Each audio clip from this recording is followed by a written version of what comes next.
नमस्कार मंडळी. आज आपण एका थरारक आणि विचित्र विज्ञान कथनावर आधारित सिनेमाची कथा पाहणार आहोत. ग्राफ्टेड. मानव शरीर, ओळख आणि क्रूर संशोधन यांच्या भोवऱ्यात अडकलेली ही गोष्ट तुम्हाला शेवटपर्यंत खिळून ठेवेल.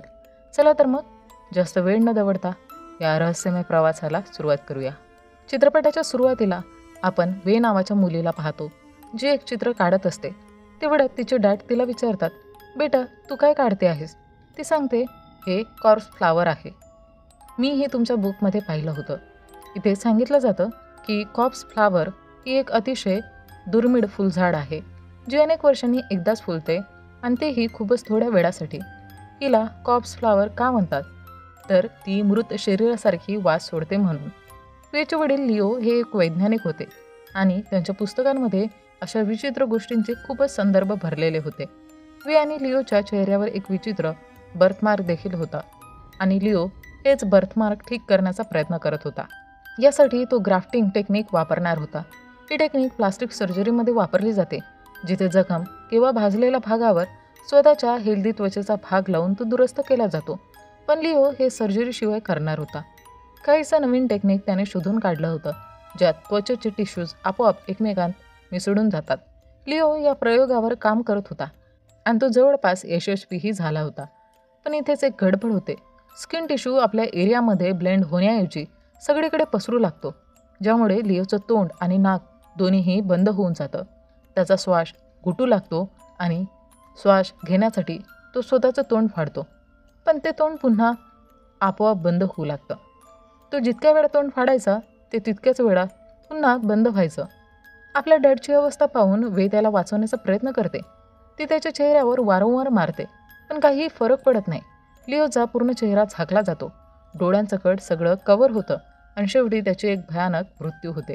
यानंतर सीन पुढे सरकतो आणि आपल्याला काही वर्षांनी घडणारी एक गोष्ट दाखवली जाते.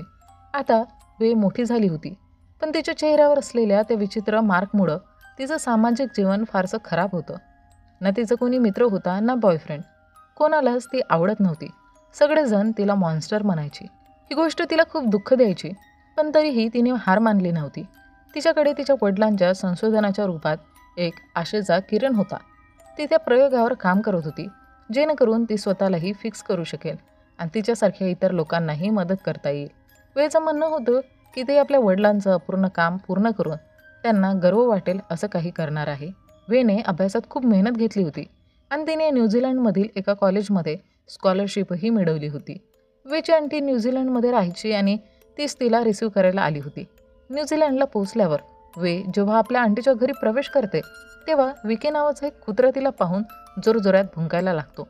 तेवढ्यात तिची कझिन येते आणि त्या कुत्र्याला शांत करते, जिचं नाव एंजेला असतं. तिचा बेदाग सुंदर चेहरा पाहून वेला थोडंसं जेलस फील होतं. थोड्या वेळासाठी तिला असंही वाटतं, काश हाच चेहरा माझा असता तर. एंजेला आणि वे या दोघीही चायनीज होत्या, पण एंजेला वेहून खूपच वेगळी होती. तिला चायनीज जेवण अजिबात आवडत नव्हतं. तसंच चायनीज कल्चरमध्ये तिचा काहीच रस नव्हता. तिला चायनीज भाषाही नीट बोलता येत नव्हती. ती आपल्या आईशी फक्त इंग्लिशमध्येच बोलायची, कारण ती न्यूझीलंडमध्ये जन्मलेली होती आणि तिचा आदरही तिथल्या कल्चरसाठीच होता. तर वे मात्र चायनीज आणि इंग्लिश दोन्ही भाषा यामध्ये बोलायची. ती आपल्या चायनीज कल्चर व्यवस्थित फॉलो करायची. म्हणून एकदा वे समोर असताना एंजेलाची आई तिला टोमणा मारते, पाहिलंस का, ही किती चांगली मुलगी आहे, सुसंस्कृत मुलगी आहे, तूही हिच्याकडून काहीतरी शिक.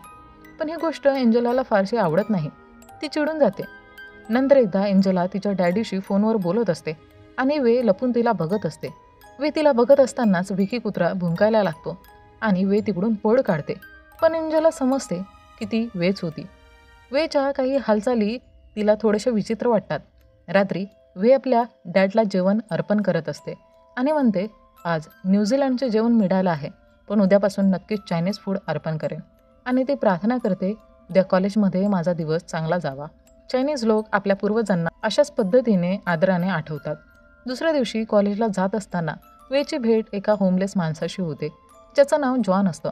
त्याचा चेहरा खूपच भयानक दिसत होता, पण तो मनाने खूपच साफसुथरा आणि दयाळू माणूस होता. तो वेला कॉलेजचा रस्ता दाखवतो. कॉलेजमध्ये वे खूपच अलग थलग बसलेली असते, तर एंजेला तिच्या गँगसोबत बसलेली असते. एंजेलाच्या गँगमध्ये 2 मुली असतात, यू आणि जॅस्मिन. यू ही एकदम नटखट आणि फ्लर्टी टाईपची मुलगी असते. तिचं अफेअर तिच्याच प्रोफेसर पॉलसोबत सुरू असतं आणि त्याचा फायदा तिला मार्क्समध्येही मिळतो. तिचा अभ्यास फारसा चांगला नसतानाही तिला बिलकुल अविश्वसनीय मार्क मिळतात. तिच्या टेस्टमध्ये आलेले 92 मार्क्स पाहून शेजारचा मुलगा देखील थक्क होतो. दुसरीकडे जॅस्मिन एक चांगली मुलगी असते, जिचा अभ्यासही ठीकठाक असतो. आणि मग येते वे, एक ब्रिलियंट स्टुडंट, जिने 100% स्कोअर केल्यामुळे सगळेच तिच्यावर इम्प्रेस होतात. पॉल सर्वांना सांगतो त्याला आपल्या रिसर्चसाठी एक लॅब असिस्टंटची गरज आहे. जे कोणी इच्छुक असेल त्याने कॉलेजनंतर लॅबमध्ये यावं. सगळ्यात आधी वेच यात रस दाखवते. ती पॉलच्या लॅबमध्ये सर्वात आधी पोहोचते. सोबतच ती तिच्या डॅडच्या रिसर्चबद्दलची बुक घेऊन जाते. पॉल ती बुक घेऊन पाहतो आणि वे त्याला सांगते की हे तिच्या वडिलांचं संशोधन आहे. ते एक शास्त्रज्ञ होते. पॉललाही ही बुक खूप उपयोगी वाटते आणि तो वेला आपला असिस्टंट बनवतो. तो तिला आपल्या प्रोजेक्टवर काम करण्यासाठी ऑफर देतो. पण पॉल हा खूपच स्वार्थी माणूस असतो. तो एकीकडे अभ्यासात कमजोर असलेल्या यूचा फायदा घेतो आणि दुसरीकडे आता ब्रिलियंट वेच्या बुद्धीचा वापर आपले काम सोपं करण्यासाठी करायला लागतो. तो नक्की काय करतो हे आपल्याला पुढे कळेलच. दुसरीकडे एंजेला तिच्या गँगसोबत घरी पोहोचते. तिथे ते सगळे वेच्या रिच्युअल सेटअपकडे पाहत असतात आणि त्याची खिल्ली उडवत असतात. त्यांना ते सगळं खूपच अजब वाटतं. यू आणि जॅस्मिन वेच्या डॅडच्या चेहऱ्यावर असलेल्या एका विशिष्ट मार्ककडे लक्ष देतात. तेव्हा एंजेला त्यांना सांगते असाच मार्क वेच्या चेहऱ्यावर देखील आहे. ती तिचा चेहरा स्कार्फने झाकून ठेवायची, ज्यामुळे बाकी लोकांना ती एकदमच मिस्टेरियस वाटायची. त्यांना तिच्याबद्दल अजून जाणून घ्यायचं होतं, म्हणून ते तिच्या रूममध्ये जाऊन तिथं पाहायला लागतात. पण तिथं त्यांना काही विचित्र फोटो, इन्सेक्ट्स, कातड्याचे तुकडे, कात्री वगैरे सारख्या वस्तू दिसतात, ज्यामुळे ते खूप घाबरून जातात. ते म्हणतात ही मुलगी फारच अजब आहे, हिच्यापासून दूरच राहू, आणि ते तिकडून निघून जातात. वे घरी परतते तेव्हा ते सगळे मूव्ही पाहत असतात. वे त्यांच्यासोबत बसते आणि सी फूड खायला लागते. ते सगळे एक बहाणा करून म्हणतात आम्हाला सी फूडची ॲलर्जी आहे आणि तिकडून निघून जातात. दुसरीकडे पॉलला एक मेल येतो, ज्यात लिहिलं असतं की त्याला त्याची रिसर्च 2 आठवड्यात पूर्ण करून सबमिट करावी लागेल, नाहीतर त्याची फंडिंग बंद केली जाईल. पॉल सध्या ज्या रिसर्चवर काम करत होता त्यात तो फेल झालेला असतो. म्हणूनच आता वेच्या रिसर्चमध्ये खूपच त्याला रस वाटायला लागला होता. पुढच्या दिवशी कॉलेजमध्ये वे दुरूनच एंजेला आणि तिच्या ग्रुपकडे पाहत असते. ते कसे बोलतात, हसतात हे ती नजरेत टिपते आणि त्यांची मिमिक्री करण्याचा प्रयत्न करते. वे हीन भावना घेऊन जगत असते. तिला वाटतं की ती नॉन अट्रॅक्टिव्ह आहे आणि इतर लोक खूपच अट्रॅक्टिव्ह आहेत, म्हणून ती अशी वागते, त्यांच्यासारखा दिसायचा, वागण्याचा प्रयत्न करते. पण इथे एक गोष्ट मान्य करावी लागेल, तिचं मिमिकिंग स्किल खूपच चांगलं होतं. म्हणजे अभ्यासात हुशार असण्यासोबतच तिच्यामध्ये हा एक लपलेला टॅलेंट पण असतो. खरं तर आता वे त्यांच्या ग्रुपजवळ जाऊन बोलते आणि सांगते की आज तिच्या डॅडची पुण्यतिथी आहे आणि ती त्यांना डिनरसाठी आमंत्रित करते. ते लोक तिचं बोलणं नाकारत नाही आणि तिच्यासोबत जातात. रेस्टॉरंटमध्ये वे तिच्या डॅडचं फेवरेट चायनीज फूड ऑर्डर करते. ते काही साप विंचू नव्हते, पण तरीसुद्धा त्यांना ते खाणं अजिबात आवडत नाही. एक एक करून सगळे तिकडून उठून निघून जातात. जस्मिन मात्र वेचं मन दुखावू इच्छित नाही, म्हणून ती ते जेवण ट्राय करते, पण तिला आवडत नाही आणि ती सॉरी बोलून निघून जाते. पुढच्या दिवशी कॉलेजवरून परतताना वेला परत जॉन भेटतो. ते दोघं थोडं गप्पा मारतात. वे त्याला सांगते की तिच्याकडे असं काही आहे ज्यामुळे ती एक दिवस स्वतःला आणि त्यालाही सुंदर बनवू शकते. पण जॉन म्हणतो तू आधीपासूनच सुंदर आहेस. तेवढ्यात पॉल येतो आणि वेला घरी सोडण्यासाठी लिफ्ट देतो. रस्त्यात तो वेला सांगतो त्याला तिच्या रिसर्चमध्ये खूपच इंटरेस्ट आहे आणि तो उद्यापासून काम सुरू करू इच्छितो. हे ऐकून वे खूपच आनंदित होते आणि घरी जाऊन आपल्या डॅडला मनात सांगते तुमची मुलगी तुमचं नाव उज्ज्वल करणार आहे. तेव्हाच वेला एंजेला आणि तिचा बॉयफ्रेंड जोश यांचा आवाज ऐकू येतो. ते दोघं एकांतात वेळ घालवत असतात आणि वे त्यांना लपून बघायला लागते. पण विकी नावाचा कुत्रा ते लक्षात घेतो आणि जोरजोरात भुंकायला लागतो. एंजेला लगेचच समजून जाते की ही वेच आहे. यावेळी ती वेसोबत खूपच स्ट्रिक्टली बोलते, आजपासून ना तू मला दिसली पाहिजेस, ना तुझा आवाज मला ऐकू यायला हवा, ना तुझ्या अगरबत्त्याचा वास यायला हवा, ना तुझ्या त्या कुचक्या खाण्याचा. पण वे तिच्या बोलण्याकडे फारसं लक्ष देत नाही आणि पुन्हा पॉलसोबत रिसर्चमध्ये व्यस्त होते. रिसर्च दरम्यान वेला त्या फॉर्म्युल्यामध्ये काहीतरी गडबड आहे हे लक्षात येतं. त्या फॉर्म्युल्यामध्ये एक बाइंडिंग एजंट मिसिंग असतो आणि हे शोधणं त्यांच्यासाठी आवश्यक होतं. वे आणि पॉल दोघंही दिवसरात्र मेहनत करतात, अनेक प्रकारच्या रिसर्च अप्रोच वापरतात, पण पुन्हा पुन्हा अपयशच येतं. एक दिवस वे रस्त्याने जात असताना तिच्या नजरेसमोर कॉप्स फ्लावरचं एक पोस्टर येतं, ज्यामध्ये लिहिलं असतं, हे एक असं फूल आहे जे 5 वर्षात फक्त एकदाच उमलतं आणि फक्त 24 तासांपुरतंच टिकतं. घरी जाऊन वे आपल्या डॅडला विचारते, मला काहीच कळत नाही, प्लीज मला मार्ग दाखवा. पुढच्या दिवशी जेव्हा ती पुन्हा फेल होते तेव्हा पॉल आपला संयम गमावतो आणि आता त्याला सगळी रिसर्च फालतू आणि बकवास वाटू लागते.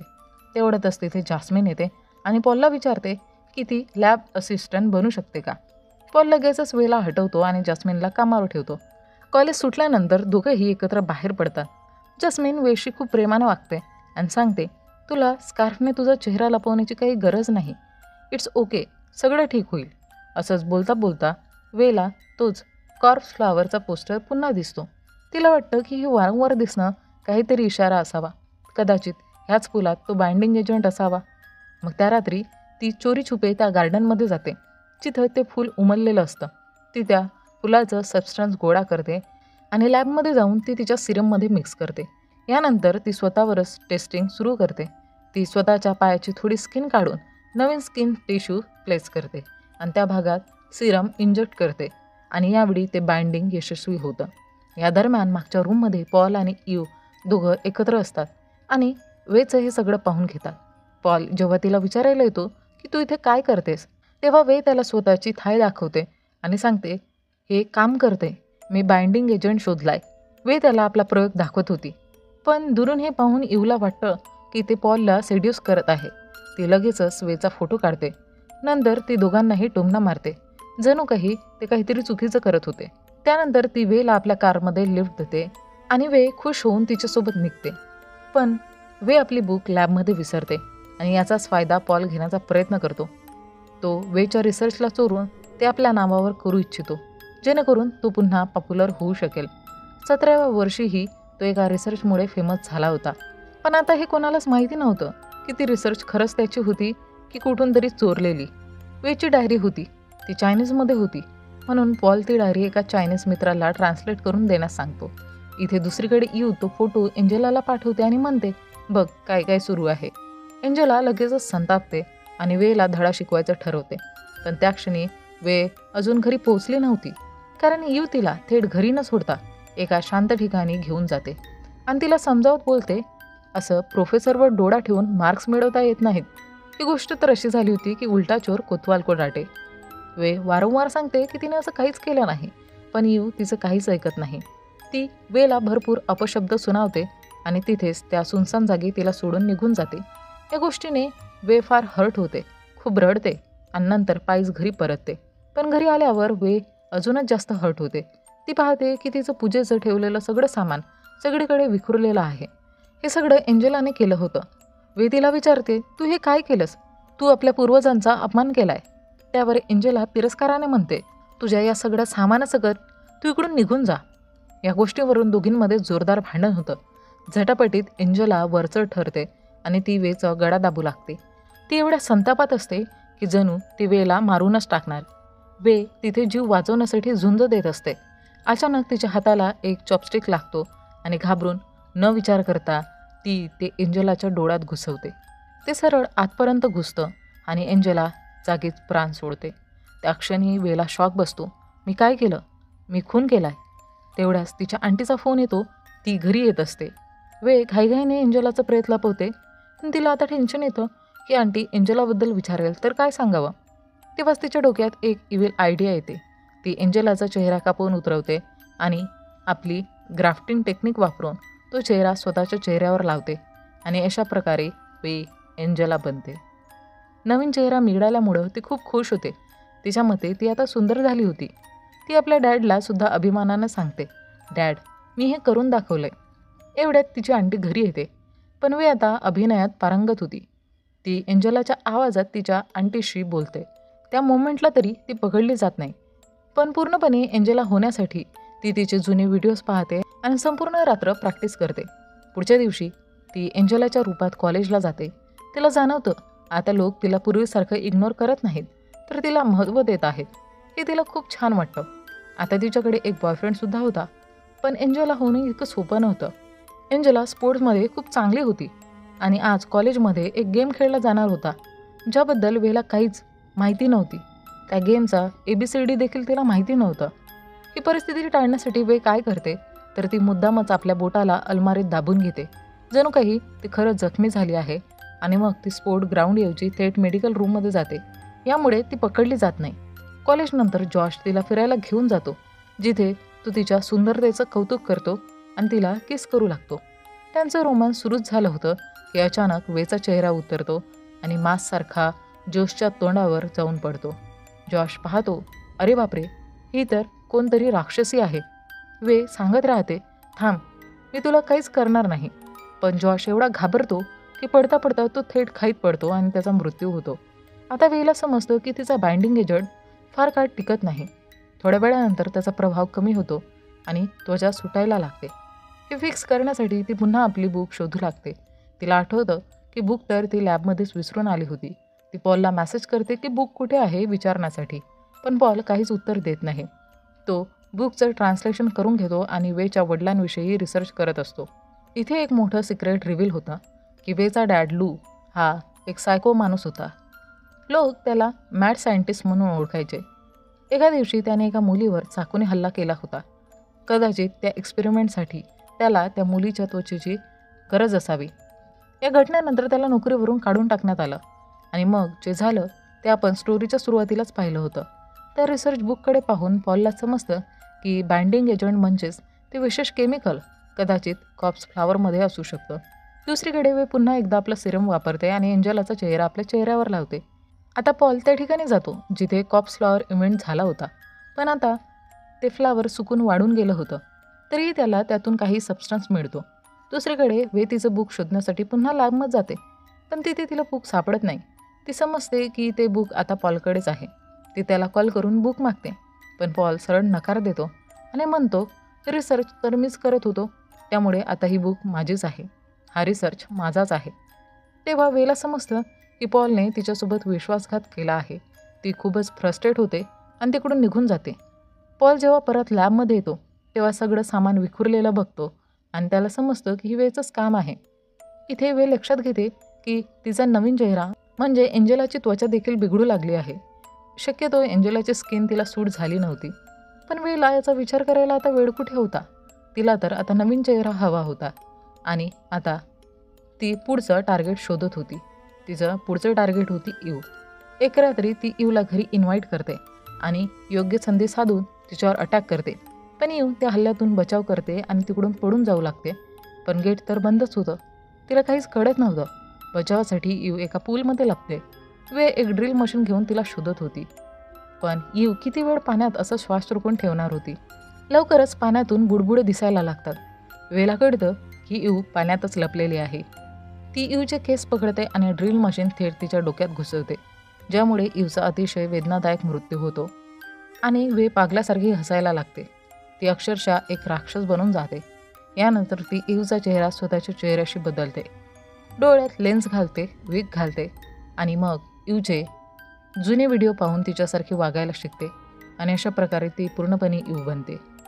इव बनण्यामागचं तिचं मुख्य कारण हे होतं की तिला पॉलकडून रिसर्च बुक परत आणायचं होतं आणि ती इव बनून ते सहज करू शकणार होती. सकाळी पोलीस तिच्या घरी येतात.